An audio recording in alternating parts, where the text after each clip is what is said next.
옆에 분들과 한 주간 평안하셨습니까? 인사 나눕시다. 한 주간 평안. 1990년대 후반에 어느 해에 있었던 일입니다. 제가 독일 베를린에서 목회하고 있을 때 누가 개최했는지는 모르지만 베를린에 있는 모든 외국인 교회들이 모여서 모든 민족 축제, Festival of All Nations, 모든 민족 축제가 개최되었습니다. 저희 교회는 한국 교회를 대표하는 교회로서 이 축제에 참여하여 한국어로 복음성가를 불렀습니다. 끝나고 나니까 우리나라 찬양이 왜 그렇게 좋냐고 그렇게 말하는 분들이 여럿이 있었습니다. 여러 나라의 언어들로 찬송이나 가스펠송이 불리워지고 있었는데 물론 대부분 알아들을 수 없는 말들이었습니다. 그런데 저에게 특별히 인상적이었던 나라는 시리아 교회 사람들이 아람어로 부르는 노래들이었습니다. 오늘 현대의 시리아는 고대 명칭이 아람입니다. 여러분, 아람하면 누가 떠오릅니까? 믿음의 조상 야곱이 에서를 도피해서 젊은 시절을 보냈던 곳이 아람입니다. 또한 문둥한 자 나만이 떠오르는 나라입니다.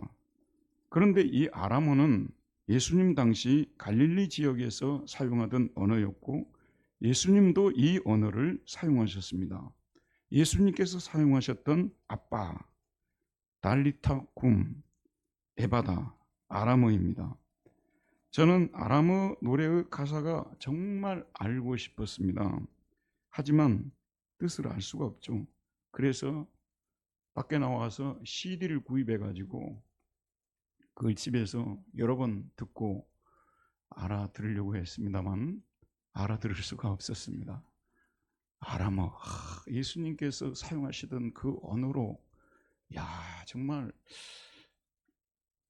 그 감정이라도 느껴보려고 제가 노력을 했습니다. 여러분, 예수님 당시에 사용하던 이 아람어는 오늘 본문에 나오는 제자들이 사용한 말입니다. 베드로를 비롯한 12제자들은 그들이 사용하던 아람어로 오순절에 온 세상에 왔던 사람들에게 설교를 했습니다. 물론 그들은 아람어뿐만 아니라 다른 언어들로도 설교를 했습니다. 그런데 놀라운 일이 일어났습니다. 거기에 참여한 사람들이 다 자기 나라 말로 그 설교를 듣고 있는 것입니다. 사도들은 분명히 아람어와 또 모르는 말들로 설교를 했는데 듣는 사람들은 다 자기네 모국어로 설교를 듣고 있었던 것입니다. 한국인인 제가 거기에 있었다면 우리나라 말로 설교를 들었다는 뜻이죠. 기적입니다. 오늘 본문을 통하여 좀 더 자세히 살펴보겠습니다. 성령께서 강림하셨던 오순절에는 온 세상에 흩어져 있던 유대인들이 예루살렘에 모여 있었습니다.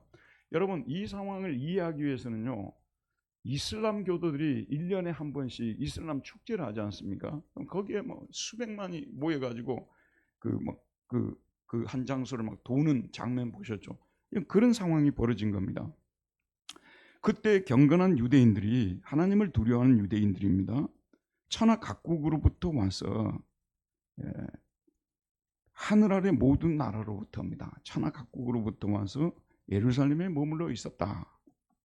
누가는 그때 모였던 천하 각국의 나라들이 어떤 나라인지를 적고 있습니다. 우리는 바데인과 메데인, 엘람인, 또 메소포타미아, 오늘날의 이란과 이라크 등의 중동 지역에서 온 사람들입니다. 유대와 유대 지역에서 온 사람들이죠. 가파도기와 본도와 아시아, 부르기아, 밤빌리아, 터키 지역입니다. 애국가 및 구레네에 가까운 리비아 여러 지방에 사는 사람들과 아프리카에서 온 사람들입니다. 로마로부터 온 나그네, 곧 유대인과 유대교에 들어온 사람들과 로마에 거주하고 있는 유대인과 유대교로 회심하여 회당에 출입하고 있는 이방인들입니다. 이 사람들 속에 로마 교회를 세웠다고 알려진 브리스길라와 아굴라도 들어있었을 것입니다. 그레데인과 아라비아인들이라 그리스와 아랍 사람들을 말합니다. 여기에 열거된 나라들은 전 세계에 흩어진 나라들 중 일부에 불과합니다. 하지만 이 사도행전의 저자 누가는 이런 나라들을 언급하면서 온 세상 나라들을 생각하고 있다고 볼 수 있습니다. 말하자면 이들은 온 세상 나라들의 대표들입니다. 자, 모였던 사람들이 자기 모국어로 설교를 듣는 기적이 일어났습니다. 우리가 다 우리의 각 언어로 하나님의 큰 일을 말함을 듣는도다. 사도들은 다 성령의 충만함을 받고 성령이 말하게 하심을 따라 다른 언어들로 말하기 시작했습니다. 하지만 거기에 모였던 사람들은 그들의 설교를 자기들의 모국어로 들을 수 있었습니다. 우리가 다 우리의 각 언어로 하나님의 큰 일을 말함을 듣는다. 11절. 참 신기한 일입니다. 우리가 다 우리의 각 언어로 하나님의 큰 일을 말함을 듣는도다. 그래서 거기에 모였던 청중들 속에서 소동이 일어나기 시작했습니다. 6절에 보면 이 소리가 나며 큰 무리가 모여 각각 자기의 방언으로 제자들이 말하는 것을 듣고 소동했다고 말하고 있습니다. 자, 이들은 서로에게 말합니다. 7절에 보면 다 놀라 신기하게 여겨. 신기하죠. 이르되 보라, 이 사람들이 다 갈릴리 사람들이 아니야. 대부분이 갈릴리 사람들이죠. 우리가 우리 각 사람이 남고 방언으로 듣게 되는 것이 어찌 됨이냐. 이집트에서 올라온 사람들은 콥티거를 사용했습니다. 이집트 말을 콥티거라고 합니다. 콥티거로 설교를 들은 거예요. 메소포타미아에서 올라온 사람들은 세머로 설교를 들을 수 있었습니다. 신기하지 않습니까? 다 놀라며 당황하며 서로 이르되 이 어찌 된 일이냐. 놀라고 당황하고 서로에게 말하는 거야. 이 어떻게 이런 일이 날 수 있느냐. 베드로와 다른 제자들은 성령 충만하여 성령이 말하게 하심을 따라 다른 언어들로 말하기 시작했습니다. 그런데 그의 설교가 자기 모국어로 통변되어 전달되었습니다. 당시는 오늘날과 같이 기술이 발달하지 않아 통역 시설이 없었습니다. 그런데 놀랍게도 자기 나라 언어로 들렸습니다. 여러분 놀랄만도 하지 않습니까? 어떻게 이런 일이 일어날 수 있습니까? 그런데 이 구절이요, 좀 논란의 대상이 되는 구절입니다. 이 사도행전에 나오는 방언이 고린도 교회에서 나타났던 방언하고 같은 방언이냐 다른 방언이냐, 이거 가지고 저도 처음에 성경 읽을 때 궁금했고요. 많은 사람들이 궁금해합니다. 주로 순복음교통, 오순절 교통에서는 고린도 교회에서 나타났던 방언과 사도행전에 나타난 방언이 똑같다고 이렇게 해석을 합니다만은 잘못된 해석입니다. 이 해석은 올바른 해석이 아닙니다. 여기서 베드로와 12사도들이 다른 방언으로 말했던 방언들은 소위 지역 방언이었습니다. 로컬 랭귀지였습니다. 고린도 교회에 나타난 방언의 은사와 사도행전에 나타난 방언은 차이가 있습니다. 여기에 대해서 여러 책들이 언급하고 있습니다만은 영국의 20세기의 가장 훌륭한 설교자로 평가되고 있는 존 스토트 목사님이 이 두 방언의 차이를 아주 잘 정리해주고 있어서 소개합니다. 첫째로 그들은 방향면에서 서로 달랐다. 사도행전에 나온 방언은 어떤 의미에서 하나님의 큰 일을 공적으로 선포하는 것으로, 그것은 다른 사람들과 나누는 것인 반면, 이게 다른 사람들과 나누는 방언입니다. 고린도전서에서 방언을 말하는 사람은 사람에게 하지 아니하고 하나님에게 하는 것입니다. 두 번째로 그것들은 특성면에서 달랐다. 사도행전의 방언은 듣는 사람들 집단이 이해할 수 있는 언어였던 반면에 고린도전서 14장에서 그 말은 뜻을 알 수 없으며 통역이 필요한 것이었다. 셋째로 그것들은 목적면에서 달랐다. 사도행전에서 방언은 증거가 되는 것, 그 모든 사람에게 주어진 바 그들이 성령을 받았음을 입증하는 최초의 표적, 그러니까 성령을 받았음을 입증하는 최초의 표적이었어요. 이거는요. 그런데 고린도전서에서 나타나는 방언은 계몽적인 것으로 교회를 세우기 위해 일부 사람들에게 주어진 지속적인 은사다. 이렇게 정리를 했는데 보탤 것도 뺄 것도 없이 완벽한 정리라고 생각을 합니다. 오늘 우리 본문에 등장하는 방언은 역사상 단 한 번만 나타났던 유일해적 사건입니다. 고린도 교회에 나타났던 방언이 반복적으로 나타난다면 지금도 나타나고 있죠. 이 사도행전의 방언은 역사상 단 한 번만 나타난 방언입니다. 여러분 지금도 만약에 이 오순절에 그 주어졌던 방언과 같은 그런 일이 일어나게 된다면 선교사님들이 굉장히 편하실 것입니다. 여러분 선교사님들이 선교 나갈 때요, 제일 힘든 게 뭐냐면 언어를 습득하는 거예요. 사실 선교도 그 언어 가지고 선교하는 겁니다. 근데 언어 습득하는 것이 쉽습니까? 저도 여러 가지 언어를 합니다만 당장에 뭐 베트남 가면 뭐 태국 가면은 인도네시아 가면 꼼짝도 못 합니다. 뭐 몇 단어 배워가지고 뭐 비행기 가면서 뭐 연습했던 거 그거 외에는 뭘 하겠어요 제가요. 그런데 제가 한국말로 하는데 그 사람들이 다 자기 나라 말로 알아듣는다고 생각한다면 누가 못하겠어요. 자, 그런데 그런 일은 역사상 그때만 일어났지 그 이후로는 일어나지 않습니다. 그러면 왜 그때만 이 일이 일어났을까요? 성령께서 오심은 복음의 은혜가 모든 민족에게 임하였음을 알려주기 위하였습니다. 여러분, 예수 그리스도를 믿음으로 모든 민족이 구원을 받을 것이라는 예언은 최초로 창세기 12장 하나님께서 아브라함에게 약속하셨던 내용입니다. 하나님께서 아브라함을 부르시면서 그에게 다음같이 말합니다. 내가 너로 큰 민족을 이루고 내게 복을 주어 내 이름을 창대하게 하리니 너는 복이 될지라. 너를 축복하는 자에게는 내가 복을 내리고 너를 저주하는 자에게는 내가 저주하리니 땅의 모든 족속이라고 말하고 있습니다. 땅의 모든 코를 모든이라고 되는 미시포호트 족속 패밀리라고도 번역을 했고 하아다마 땅입니다. 예, 땅의 모든 족속이라고 분명히 말하고 있습니다. 땅의 모든 나라입니다. 땅의 모든 사람들입니다. 너로 말미암아 복을 얻을 것이라 하신 복음의 보편주의가 이미 여기에 나오고 있어요. 모든 민족에게 예수 그리스도를 보내어 복음을 전하게 하여 모든 민족이 구원을 받게 하겠다는 것이 하나님께서 아브라함에게 하신 약속이었습니다. 이 모든 민족을 구원하기 위해 먼저 유대인을 선택했습니다. 이거는 구원의 순서입니다. 순서상 먼저 유대인을 선택했습니다.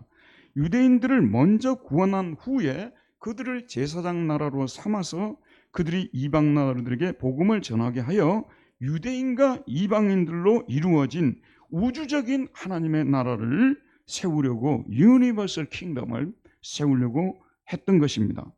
그런데 문제가 발생했어요. 유대인들이 구원을 독점하려 했습니다. 구원을 독점하면 안 되거든요. 유대인들이 구원을 독점하려고 했어요. 이들은 모세가 시내산에서 받은 율법을 가진 자기 민족만 선택받은 민족이라고 주장하기 시작했습니다. 여러분, 율법이라는 것은 본래 구원받을 자격 조건하고 관계가 없는 겁니다. 구원은 예수 그리스도를 하나님의 약속을 믿음으로 받습니다. 아멘. 구원은 뭘로 받는다고요? 믿음으로 받습니다. 그럼 율법은 왜 주었습니까? 율법은 구원을 받은 백성이 지켜야 할 법도이고 규칙이었습니다. 율법은 구원받은 백성의 삶의 울타리를 쳐주는 것이고 삶의 규범의 역할을 하는 것입니다. 하지만 유대인은 이 율법을 이방인을 구원에서 배제시키는 장벽으로 만들었습니다. 유대인에게는 율법이 특혜의 수단이었지만 이방인에게는 구원의 길을 막는 장벽이 되었습니다. 하나님께서는 예언자들을 통하여 이런 유대인들의 죄악을 지적하고 당장 고치라고 하였지만 여러분 보세요. 내가 태어났어요. 그랬는데 내 머리가 150 이상이 되어 있어요. 초등학교 1학년 때부터 영어를 할 줄 알 정도가 됐어요. 집안 배경을 보니까 너무너무 부자예요. 여러분 이런 사람들은 이미 특권층으로 태어나는 사람들 아니에요? 왜 특권층이 그런 특권을 봉사하는 데 사용해야 되고 섬기는 데 사용하면 이 나라가 얼마나 좋겠습니까?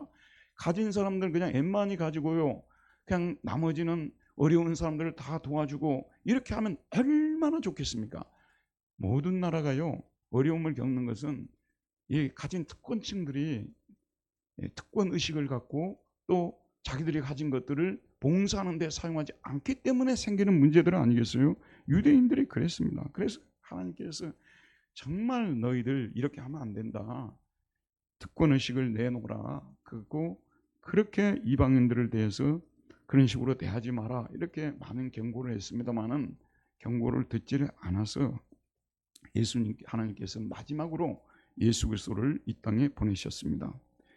예수 그리스도는 이방인이 구원으로 가는 길을 가로막는 율법의 장벽을 자기 몸으로 헐어버렸다고 말씀하고 있습니다. 이방인이 구원으로 가는 길을 가로막는 율법의 장벽을 자기 몸으로 헐어버리셨다. 사도 바울은 여기에 대해서 다음과 같이 말합니다. 그는 우리 합형이신지라. 예수 그리스도는 합형이시다. 둘로 하나를 만드사 원수된 것 그 중간에 막힌 담을 자기 육체로 허시고 법조문으로 된 계명의 율법을 폐하셨으니, 여러분 이건 상상력을 좀 발휘해 가지고요, 모든 인간관계의 화목을 가로막는 것이 뭐냐 그러면요, 우리 안에 있는 그런 신념이라든지 선입견이라든지 그런 어떤 것들, 이것들이 결국은 다 담 역할을 해가지고 화목을 깨뜨리는 겁니다. 그래서 거지들이 모여서는요 빨리 친해지고 늘 평화롭습니다. 율법을 폐하셨으니, 법조문으로 된 계명의 율법을 폐하셨으니 이는 이 둘로 자기 안에서 한 세 사람을 지어서 화평하게 하시고 또 십자가로 이 둘을 한 몸으로 하나님과 화목하게 하려 하십니다. 원수된 것을 십자가로 소멸하시고 또 오셔서 먼 데 있는 이방인에게 평안을 전하시고 가까운 데 있는 유대인들에게 평안을 전하셨으니 이는 그로 말미암아 유대인 이방인 우리 둘이 한 성령 안에서 아버지께 나아감을 얻게 하려 하십니다. 예수 그리스도께서 오신 목적이 율법의 담을 헐어서 유대인과 이방이 손에 손을 잡고 한 성령 안에서 아버지께 나아가도록 하기 위함이라고 말씀하고 있습니다. 여러분, 성령님께서 왜 오셨다고요? 예수께서 이루신 이 화평의 복음을 유대인과 이방인의 장벽을 헐어서 유대인과 이방인 온 인류가 예수 그리스도의 이름을 힘입어 하나님께 나아가도록 하기 위함입니다. 그래서 성령께서 이 땅에 강림하시면서 방언의 표적을 보여주신 것입니다. 온 세상 나라 말들이 막 거기에서 들린 거예요. 제자들에게 임하여 그들이 성령의 말하심을 따라 방언을 하게 하시고 그 방언들이 참여한 온 세상에 모여든 사람들이 자기 나라 언어로 듣게 하여 이제 본격적으로 유대인과 이방인의 차별이 철폐된 시대가 시작되었음을 보여주셨습니다. 여러분, 성령 강림절과 함께 차별의 시대는 지나갔습니다. 이 세상에 차별이 없는 곳이 어디 있겠어요? 그러나 적어도 우리 신앙 안에서는 차별이 없는 시대가 도래했어요. 유대인 더 이상 특권의식 갖지 말아야 돼요. 또 다른 어떤 이방 국가라지라도 특권의식을 갖지 않아야 되는 것입니다. 사도 바울은 이 점에 대해서 다음과 같이 말합니다. 우리가 유대인이나 헬라인이나 유대인, 이방인 대표, 헬라인, 종, 자유인 다 한 성령으로 세례를 받아 한 몸이 되었고 또 한 성령을 마시게 하셨느니라. 유대인이나 헬라인이나 종이나 자유인이나 다 한 성령으로 세례를 받아 한 몸이 되었다는 것은 그리스도의 몸에 접붙여진 사람들이 되었다는 말씀입니다. 저와 여러분 모두는 세례를 받음을 통해서 누구에게 접붙여졌다고요? 그리스도에게 접붙여진 사람들입니다. 그리고 다 한 성령을 마시게 하셨느니라. 지금도 복음이 자기 민족만의 소유라고 생각하는 사람들이 있는데 성경을 잘못한 해석한 결과로 이런 말을 하는 것입니다. 복음은 모든 민족의 것입니다. 복음은 온 세상의 모든 민족에게 전해져야 됩니다. 어떤 민족, 종족, 어떤 개인이라 할지라도 예수 그리스도를 믿으면 구원을 받습니다. 그리고 거기에 예수 그리스도의 교회가 세워집니다. 특별 대우받는 교회 없어요, 여러분. 로마 천주교를 여러분 생각해 보십시오. 1960년경부터 이 로마 천주교는 여러분 잘 아시는 대로 AD 한 4, 50년경, 좀 늦게는 60년경 이때 생겨가지고 지금까지도 존재하고 있는 교회가 로마 가톨릭 교회 아닙니까? 여러분 한번 들어보시기 바랍니다. 당시에 로마 교회가 생길 때는요, 로마 제국의 수도의 교회였습니다. 교회사를 공부를 해보게 되면요, 이 로마 교회는 수도의 교회로서 부끄러움이 없는 교회였어요. 어디 홍수가 나게 되면 로마 교회가 앞장서서 도와주고요, 하나님 앞에 바로 서려고 애를 쓰고, 그래서 정말 아름답게 출발했는데 언젠가부터 헛바람이 들어가지고 가만히 생각해 보니까 베드로가 자기 교회에 목회했거든요. 바울이 또 자기 교회 옆에서 목회를 했거든요. 그러니까 우리 교회가 모든 교회의 모체교회라는 생각을 갖게 된 거예요. 그리고 이 세상에 존재하는 모든 교회는 로마 교회의 다스림을 받아야 된다. 로마 교회가 예배 드리는 예배 양식대로 예배를 드려야 되고, 로마 교회에서 교회를 운영하는 것처럼 예배를 드려야 되고, 이런 식으로 가르치기를 시작해 가지고 말하자면 교만해지게 된 것입니다. 그런데 로마 교회도요, 다 바보 엉터리 같은 사람들만 사는 게 아닙니다. 저는 최근 들어와서 로마교의 학자들이 쓴 두 권의 책을 읽고 있는데요, 반성하는 말들이 더 많아요. 자기들이 지금까지 잘못 걸어왔다는 것을 저맹한 로마교회의 신학자들인데 후회하고 잘못했다는 걸 시인하고 고치려고 하는, 이게 언제부터 시작된 줄 아십니까? 지금 2024년이잖아요. 네, 24년. 그 다음에 거기서 40년, 1960년 제2차 바티칸 공의회 때부터 이분들은 우리가 지금 이렇게 이 신앙생활하는 것이 하나님 앞에 바른 것이냐, 교황님과 추기경단과 이 사제들이, 신학자들이 모여가지고 대대적인 회의를 해가지고요, 그때 엄청난 결정을 했습니다. 여러분, 우리는 나머집 일어나는 거 별로 관계없고 상관도 없고 그럴지 모릅니다만은, 제가 유럽에 살다 왔는데 유럽에서는요, 로마 교황이 슈퍼스타입니다. 이번에 로마 교황 선거했지 않습니까? 우리나라는 작게 보도됐잖아요. 그건 연일 보도합니다. 최고의 슈퍼스타가 로마 교황입니다. 그런데 이 로마 교황이 획기적인 선언을 합니다. 무슨 얘기를 하냐면요, 우리는 지금까지 우리 로마교 안에만 구원이 있다고 가르쳤다는 거예요. 실제로 그렇게 가르쳤어요. 로마교 밖에는 구원이 없다고. 근데 우리가 언제까지 이루고 있을 것이냐. 동방정교회는, 그러면 거기에는 구원이 없느냐? 그러면 개신교, 프로테스탄트 안에는 구원이 없느냐?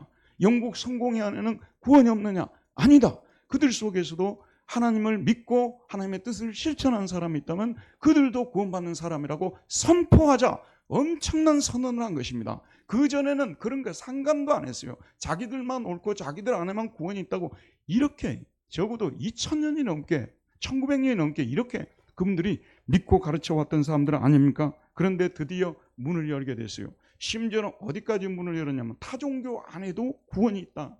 여기서는 우리가 받아들일 수 없어요. 타종교 안에도 구원이 있다는, 이걸 소위 종교다원주의라고 하는데, 이거는 우리가 받아들일 수 없지만, 여러분, 나무집 얘기를 할 때요, 물론 그분들이 잘못됐다는 거, 성경에 입에된 것들을 분명히 지적해야 되지만, 그들이 새롭게 변화되려고 하고 애쓰는 이런 것들에 대해서는요, 저는 이번에도 책을 읽으면서 마음에 정말 하나님께 죄송스러운 마음이 좀 들었어요. 여러분 보세요. 우리나라 기독교의 모습을 보시기 바랍니다. 이 로마 천주교 사람들은 1960년대부터요, 교회 밖에 있는 사람들, 타종교 사람들, 타 종파 안에 있는 사람들, 어떻게 하면 그들에게 복음을 전해서 구원할 수 있을까? 여기에 골머리를 앓으면서 연구하고 막 이렇게 하는데, 지금도 우리나라 대한민국 기독교라는 이름을 가진 사람들이 하는 그 모습은, 그런 비전이 뭐가 있습니까? 안타깝습니다, 여러분. 자, 로마 교회도 이제 드디어 인정했어요. 자기들이 모체교회고 모든 교회 위에 있다는 이런 생각을 버리기 시작했습니다. 여러분, 올바른 방향입니다. 교회는 온 세상에 존재합니다. 그리고 교회는 어디에 있든지 동등한 관계 속에 있다는 것. 아니, 서울에 있는 그 이름이 있는 교회하고 저 시골에 있는 한 10여 명 되는 할머니 할아버지들이 모이는 교회고 동등한 위치에 있다고요? 동등한 위치에 있다고 말하는 것이 성경의 말씀입니다. 동등한 위치에 있어요. 동등한 관계에 있어요. 저희 교인들은 다른 교인들과 관계를 맺으면서 제가 말씀드리지 않아도 그들 밑에 있다고 생각하고 사는 분들이 거의 없다고 저는 생각이 들어요. 우리 위에 있는 사람도 없고요, 우리 밑에 있는 교회도 없어요. 교회는 모두 다, 이 세상에 존재하는 교회는, 예수의 이름으로 모인 교회는 모두가 다 동등합니다. 성령께서 이 땅에 오신 목적은 바로 온 세상에 흩어져 있는 우주적 교회를 세우려 오셨습니다. 온 세상에 있는 교회를, 이 우주적이란 말을 캐톨릭이라고 말합니다. 캐톨릭이 무슨 뜻이라고요? 우주적, 유니버설이라고 합니다. 캐톨릭 교회입니다. 그런데 이 가톨릭 교회가, 로마 가톨릭 교회가 캐톨릭이라는 단어를 훔쳐가 가지고 불법으로 독점하여 사용하고 있습니다. 완벽한 도둑질이고요. 도용입니다. 이런 표현을 쓰는 것은 입력이 잘 되라고 여러분 기억을 돕기 위해서 이런 표현을 쓰는데요. 카톨릭 교회는 분당들의 교회도 캐톨릭 교회입니다. 그리고 옆에 있는 교회도 캐톨릭 교회고 아시아에 있는 유럽에 있는 아메리카에 있는 아프리카에 있는 모든 교회가 홀리 캐톨릭 교회에 들어가 있습니다. 하나의 그다음에 뭐죠? 홀리는 무슨 뜻입니까? 예수 그리스도의 피로 거룩해졌다는 뜻이죠. 그 다음에 캐톨릭, 유니버설, 온 세상에 흩어져 있는 에클레시아, 부르심을 받은 자들의 모임, 교회. 그래서 여러분 우리 사도행전에서 성령을 믿사오며 그 다음에 뭐라고 나옵니까? 거룩한 공회화라고 나오죠. 이 거룩한 공회는 하나의 거룩한 우주적 교회를 믿사오며 이렇게 하면 좋을 텐데 거룩한 공회라고 번역을 했으니 사실 이 말 뜻을 누가 알 수 있겠어요? 영어로 그냥 Holy Catholic Church입니다. 하나의 거룩한 우주적인 교회, 하나의 거룩한 우주적인 교회. 한번 따라합시다. 하나의 거룩한 우주적인 교회. 예, 우리가 믿는 교회는 이 하나의 거룩한 우주적인 교회를 믿는 것입니다. 성령께서 오신 목적은 이제 성령께서 오심을 통해서 이런 우주적인 교회가 본격적으로 시작되었다는 것을 알리는 것입니다. 성령님이 오시기 전까지는 유대인 중심의 교회였죠. 이제는 그런 특권이 없어진 시대가 돼서 온 세상에 예수의 이름을 모이는 그 교회가 캐톨릭 교회의 교인이 된다는 그런 말씀이 되는 그런 시대가 도래했다는 말씀이 되는 것입니다. 자, 그 다음에 조금만 더 살피고 마칩시다. 사도들은 방언으로 설교했지만 한 가지 진리만을 전했습니다. 그 진리가 무엇입니까? 우리 11절 말씀을 다 같이 한번 읽어보도록 하겠습니다. 11절입니다. 시작. 그레데인과 아라비아인들이라 우리가 다 우리의 각 언어로 하나님의 큰 일을 말함을 듣는도다. 한국인이 거기에 참여했다면 우리나라 말로 한글로 하나님의 큰 일을 말하는 것을 들었다는 그런 말씀입니다. 근데 여기서 하나님의 큰 일이라는 단어가 타 메갈레이아 토세우입니다. 하나님의 메갈레이아 원더스라고 되어 있고요. 하나님의 기적들 또는 일들, 엄청난 일들에 대해서 들었다고 말하고 있습니다. 그럼 여기서 하나님의 엄청난 일들이 무엇인가? 여러분, 제가 어제 또 한 2번 정도 이번 주에 그 시골 친구가 수술을 해가지고 저희 집사람은 거기 가서 간호를 하고 저는 좀 왔다 갔다 하고 이렇게 했습니다. 제가 아산병원을 간 지가 꽤 오래됐더라고요. 가보니까 급이 틀리더라고요. 거기는요. 서울대병원, 삼성병원도 제가 몇 번 다녀봤습니다만 현대 아산병원은 정말 어마어마하더라고요. 거기요.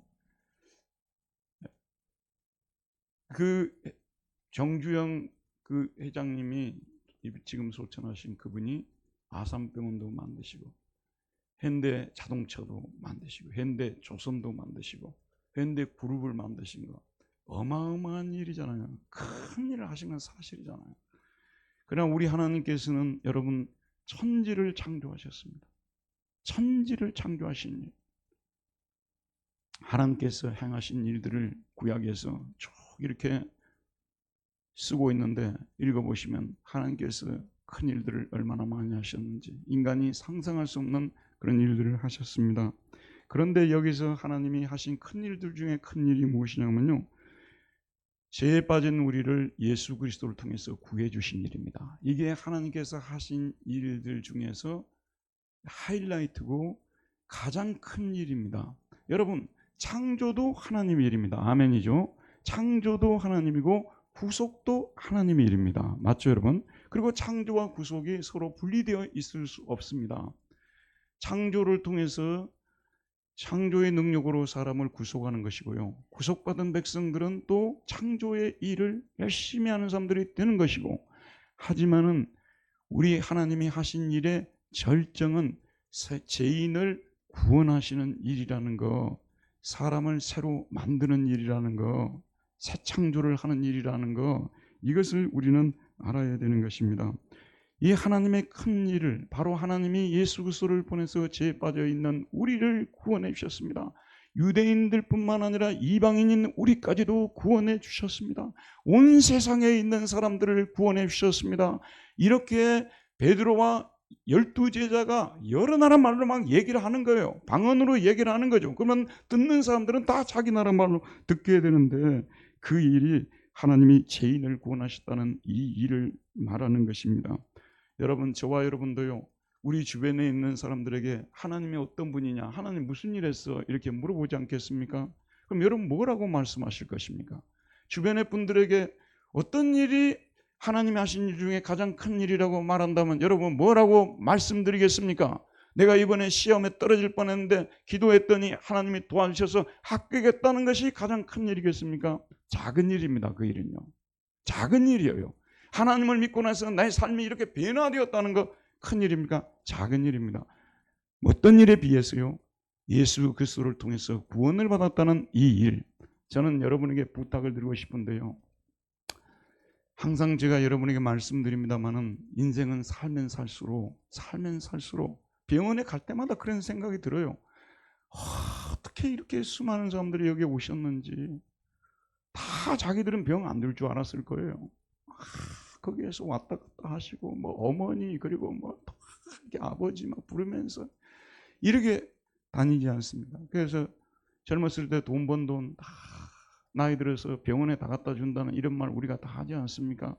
인생은요, 가지면 가질수록, 여러분 정신 차려 들으세요. 가지면 가질수록, 또 그리고 어떤 세계 눈을 뜨면 뜰수록 허물을 느끼게 돼 있습니다. 우리가 우리 주변의 사람들에게 줄 수 있는 최고의 선물은 예수 그리스도를 선물하는 거예요. 한두 번 얘기하면 당연히 안 듣겠죠. 우리 말이 뭐라고 듣겠습니까? 우리가 무슨 힘이 있어요? 안 들어요. 그들은요, 눈도 깜짝 안 해요. 지금 이 좋은 세상에 뭐 예수를 믿었네, 예수 안 믿고도 너무 잘 산. 여러분 속에 혹시라도요, 예수 안 믿고도 나처럼 대충 믿어도 일들이 다 잘 되고 특별히 잘못되는 게 없는데 뭐 꼭 예수를 열심히 믿느냐, 그건 사탄의 소리라고 규정하시기를 바랍니다. 절대 여러분을 도와주는 얘기 아닙니다. 그는 여러분을 교만하게 만드는 얘기고요.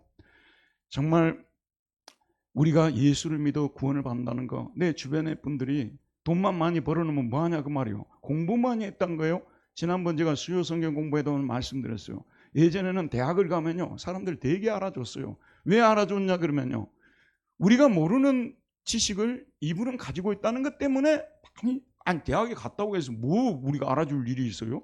우리가 모르는 것들을 그분들은 알고 있다는 것 때문에 존경심을 피하고 배우려고 하고 그랬지 않습니까? 지금은 모든 대학을 AI가 나와서 평정을 해버렸어요. AI 교수님이 세계 최고의 교수님이십니다. 이런 시대가 우리가 됐단 말이에요. 그러니까 지식을 가졌다는 것도 자랑할 것도 못 되고요.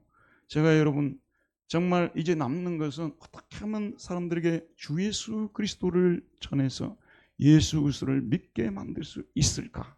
저는 능력이 없어서 많은 사람을 예수를 못 믿게 하고 있어요. 그러나 제 마음속에는 하나님께서 제게 좀 능력을 주셔서 좀 더 많은 사람들을 주님께로 돌아오게 할 수 있는 그런 사람이 되었으면, 이게 저의 최고의 소원이고 마지막 소원이라고까지 말씀을 드릴 수 있겠습니까? 도대체 무엇을, 여러분 무엇을 주려고 하십니까? 예수 그리스도를 제대로 믿지 않는데, 아니 목사님, 이 속으로 그러는 거예요. 예수 잘 안 믿어도 일이 다 잘 되고 있어요. 목사님만 걱정하고 있어요. 저는 아무 일 없어요. 우리 가정도 평화로워요. 이런 정말 사탄의 말을 듣지 마세요, 여러분. 정말 여러분을 살리는 말이 아닙니다. 그런 것들을 다 먼저 내려놓으시고 예수 그리스도를 믿는 여기에 초점을 맞춰야 되는 것입니다. 이번 주에도 내가 성경을 얼마나 읽었는가, 기도의 시간을 얼마나 가졌는가, 하나님이 기뻐하는 복음 전하는 일을 얼마나 했는가, 여기에 초점을 맞추고 이렇게 우리가 살아가게 될 때 우리의 삶은 의미가 있는 거, 보람이 있고 그런 것입니다.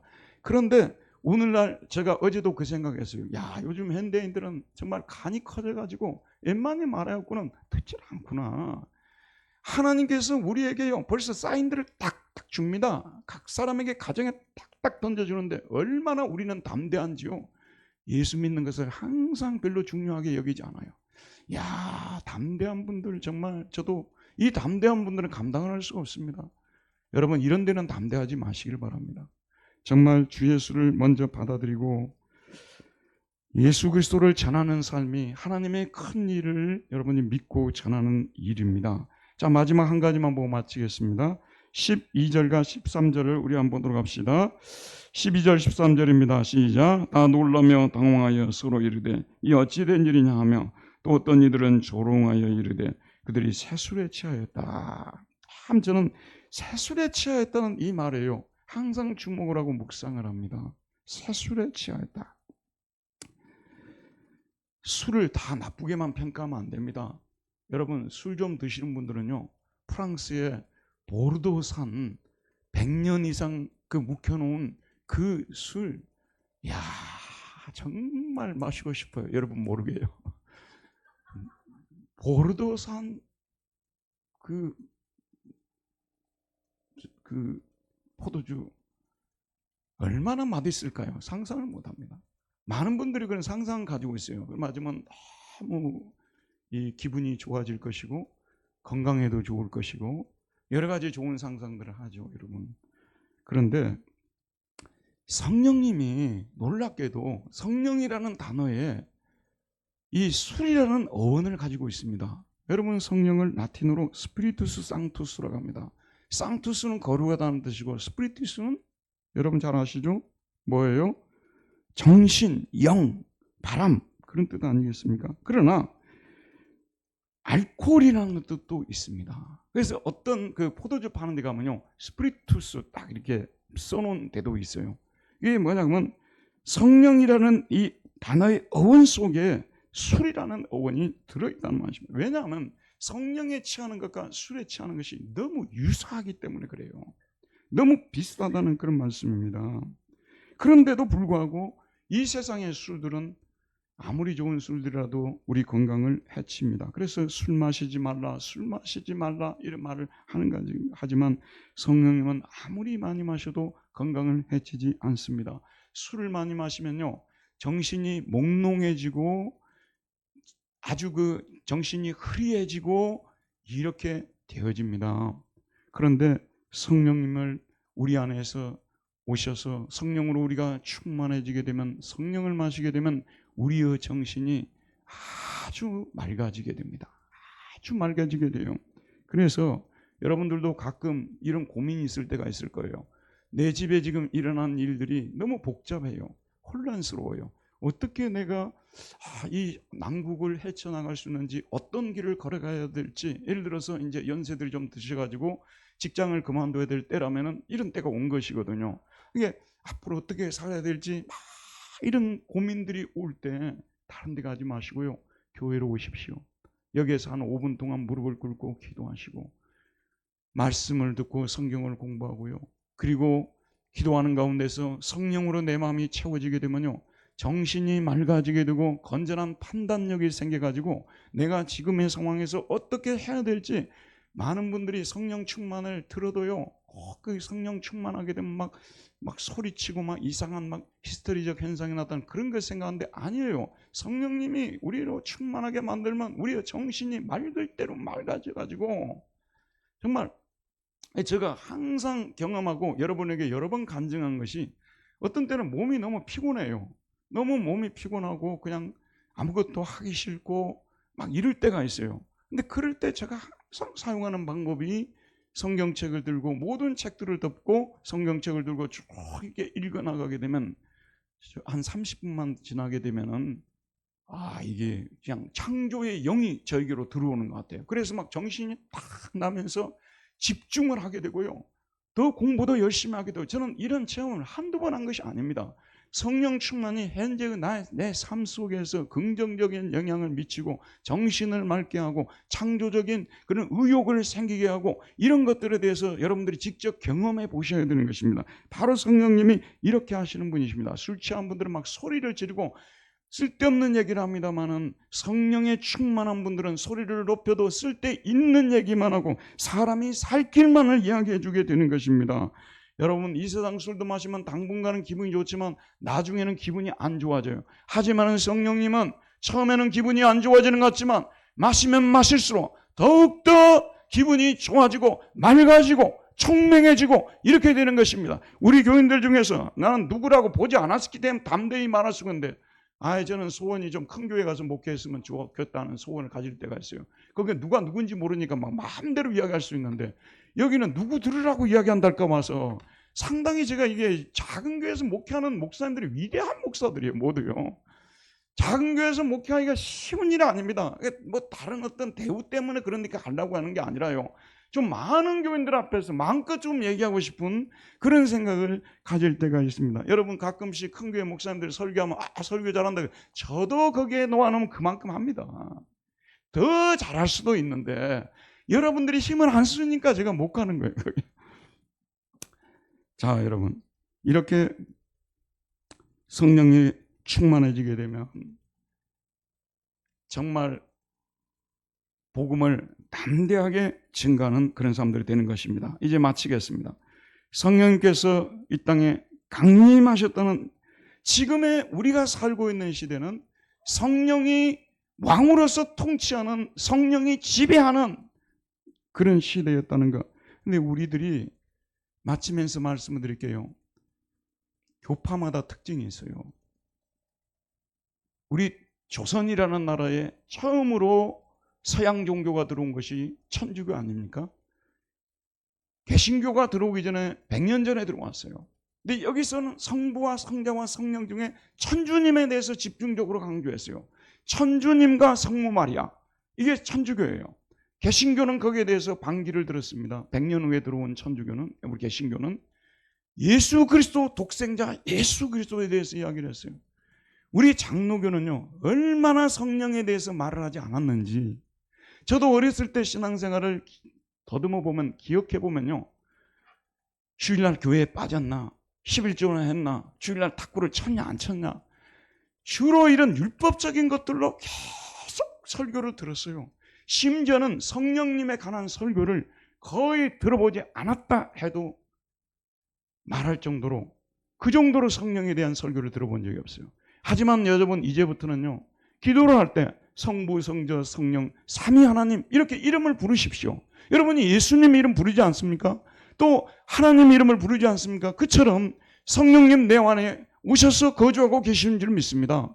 제가 답답하고 힘드니 저의 길을 인도하여 주십시오. 저를 지도해 주십시오. 성령의 은사를 다하여 주시어서 주의 교회를 잘 섬길 수 있도록 도와주시옵소서.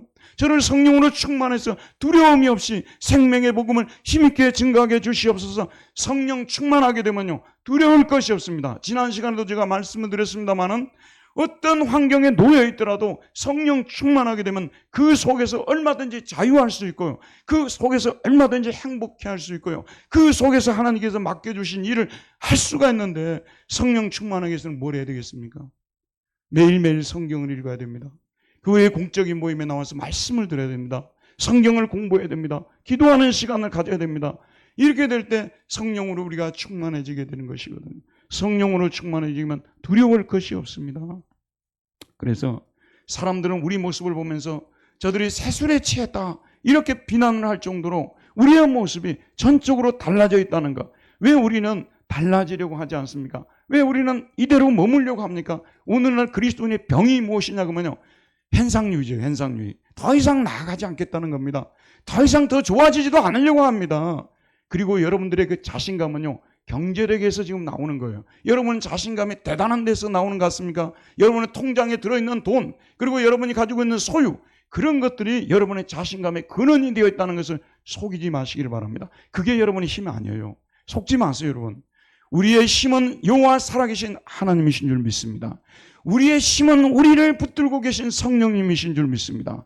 우리의 힘은 이 교회에서 나오는 줄 믿습니다. 이런 은혜로 성령 충만하게 살아가는 우리 모두가 되기를 바랍니다. 은혜로우신 하나님, 오늘도 생명의 말씀을 보내주시어서 성령님께서 이 땅에 오신 목적이 무엇인지를 다시 한번 배웠사오니, 성령 충만한 삶으로 하나님께 영광 돌리는 우리 모두가 되게 하여 주옵소서. 예수 그리스도 이름으로 기도하였습니다. 아멘.